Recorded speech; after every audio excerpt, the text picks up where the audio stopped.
Hello. On December the 1st, the Polish and German governments will meet in Berlin for another round of talks. The first since Friedrich Merz became Germany's chancellor. It's expected to be a day full of statements and big declarations. But sometimes what isn't said can reveal even more. The relationship between these two neighbors is still shaped by history. And that makes the dialogue both complicated and important. We will talk about those tensions and the opportunities ahead with Piotr Buras, head of the Warsaw office of the European Council on Foreign Relations. Piotr, very happy that you could join us. Thank you for having me. Piotr, please tell me what makes these consultations exceptional and important? I think, the international context in which these consultations happen, I think make the talks between German and Polish government particularly important, because I think given the fact that we have war in Ukraine, we have the US redefining its priorities in foreign policy and perhaps even partly withdrawing politically, at least from Europe, the Polish-German cooperation is an extremely important element of the European response to this new geopolitical new context. And I think, as you alluded in the introduction, the fact that this relationship is not in very good shape is also a very bad news for Europe. That's surprising, because sometimes you get the impression that both leaders, meaning Polish Prime Minister and the German Chancellor, are giving the impression that this is an excellent, stronger, very good relationship. So this is not exactly, it's not exactly current with your expertise, right? Not really, but you're right. Merz and Tusk are two Christian democratic leaders. They both belong to the European People's Party, the family of European family of conservative parties in Europe. They are maybe not the same age, but closely. They actually, there is the Polish-German relations should be in a much better shape, also because the fact that the Polish, not only because of the personalities, but because of the fact that the foreign policy positions of Poland and Germany are today closer than at any time in the last 20, 30 years, because Germany has redefined its position on Russia. There is no Nord Stream 2 anymore, which was a bone of contention between Poland and Germany for a very long time. Germany is investing in Bundeswehr, which has been for a very long time a Polish expectation. Poland was skeptical about Germany's very weak military posture and the fact that Germany was not a reliable security policy ally. Now, I think it's slowly at least changing. So it is a riddle in a way why this relationship is so bad. So let's talk a little bit about the agenda. So I understand that there is a whole set of issues there on the agenda. So there is a connectivity, as you said, the energy and so on. But there are really two elephants in the room, one might say. So number one is history, and it's coming to terms with the past. And number two is defense cooperation. Do you agree with that? Do you think that these are the two most important and really sort of unspoken about issues here?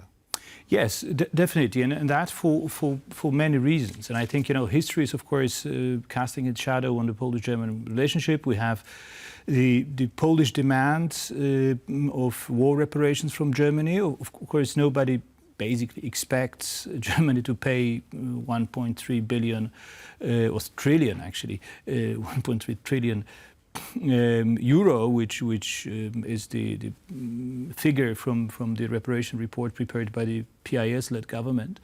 But there is an expectation in Poland that Germany, which indeed did not pay too much for the war atrocities and for the destruction of the Polish cities and the Polish state, that there would be at least a humanitarian gesture towards those victims of the Second World War who are still alive, so that this is something which is being expected. And why hasn't it happened? I mean, it should seem kind of a natural that, given the destruction and the damage that Germany has done to this country, that something will be paid.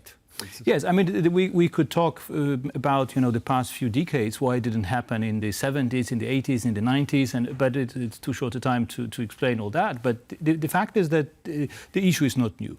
We had these Polish-German consultations last year in the summer. That was the Scholz government back then in power in Germany. And Germany was ready to pay a certain amount, 200 billion euro, which was. Do you think it's a little bit?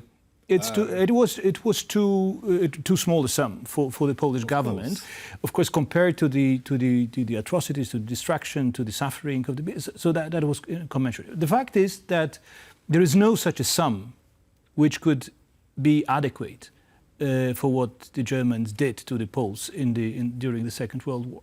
So that's a big problem. That's why, in order to have a solution of this issue, you need to have a package. You need to have a solution of this historical issue in form of a humanitarian gesture of a certain scale, but it cannot be a standalone thing, because if it is only about paying a relatively small amount of money, whatever this amount would be, to the Polish victims of the Second World War, it would always be unsatisfactory to the Polish side. So there needs to be an additional component, and this is what you alluded to. This is a big flagship project, for example, in the realm of defense policy or defense industrial cooperation, which would point to the future, which would demonstrate to the citizens of Poland, of Germany, of the world, that the Poles and the Germans do not talk only about the past and the past war, that they also are interested in how to prevent a war together, which may come to Europe, which is a real threat, real risk. So basically that would be a kind of a bridge between the past and the future.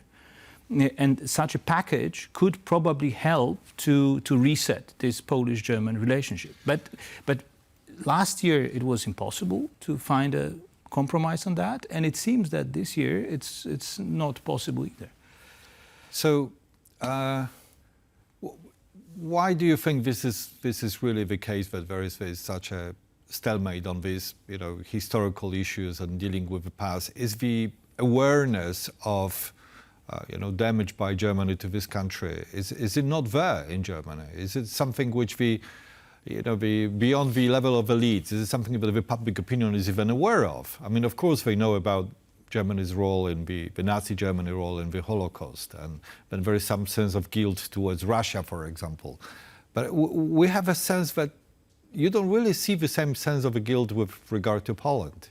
And that's right. I mean, there is no such a sense of being guilty towards the Polish people, and there are many reasons for that. Poland was not present as a country. The Polish historians were not present in the German historical debates when they took place, the most important one, those formative debates about the German past, the formative for German post-war identity in the 70s, in the 80s. Poland was a country, of the communist bloc. We were not part of this discourse.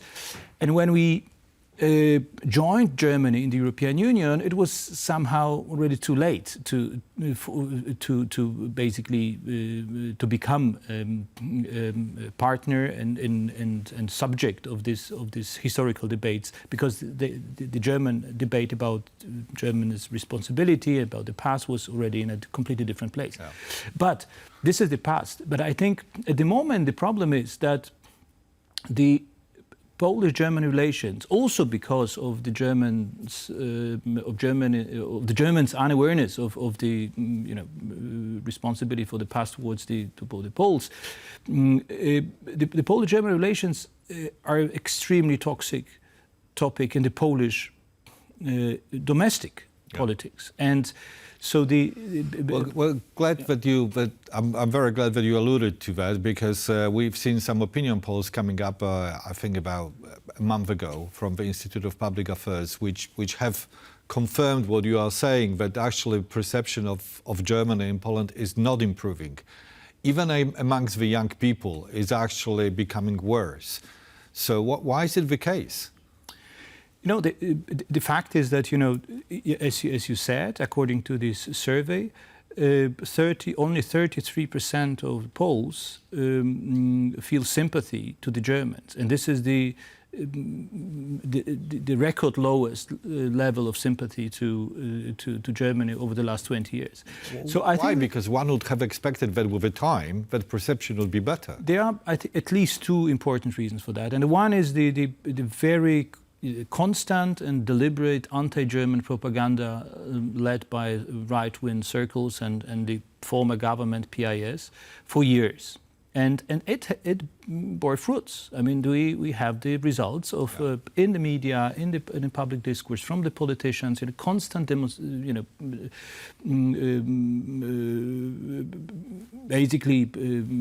demonstration of Germany's responsibility for Poland's alleged loss of sovereignty and so on and so forth.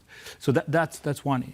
The other issue is completely different. I think, you know, the Poles are today much more proud of their own country, of the success, which is the result of the 20 or 30 years of transformation, of the economic success, economic growth, and so on. And they feel more and more equal, if not even superior, toward the Germans, who are in a difficult phase. Some kind of a psychological effect. It's a psychological effect, happening here. And I think that kind of fuels also this change of mood towards Germany. Piotr, we will be wrapping up soon. But at the end, I wanted to also ask a question about perception of Poland in Germany. And well, until recently, there has been a consensus that this relationship is important, that Poland is an important and good neighbor. And that wasn't really questioned so much by political elites in the country. But now the largest opposition party, the Alternative for Germany, is increasingly drumming up on anti-Polish sentiments. This is indeed very worrying because, you know, for years, and we as Poles even have complained about that, Poland was not at the center of Germany's political debate. It was not very interesting for the Germans. And that was also quite disappointing for the Poles. But now, I think, for a number of reasons, also because of this very kind of dysfunctional Polish debate about Germany, suddenly Poland is becoming a subject of a political controversy in Germany. So, and I think if the AfD, as a populist... Would you say that that's inspired by Russia predominantly? It is also probably also inspired by Russia. I wouldn't be surprised if this is the case. But this anti-German campaign run by the Polish right-wingers, it also fuels a certain response on the other side. And this is very worrying because if the AfD, which is the strongest party in Germany at the moment, is the biggest opposition party and the strongest party according to polls, will be using this anti-Polish card more and more in the political debates, it will even more limit the room of maneuver of the German government to do something positive towards Poland.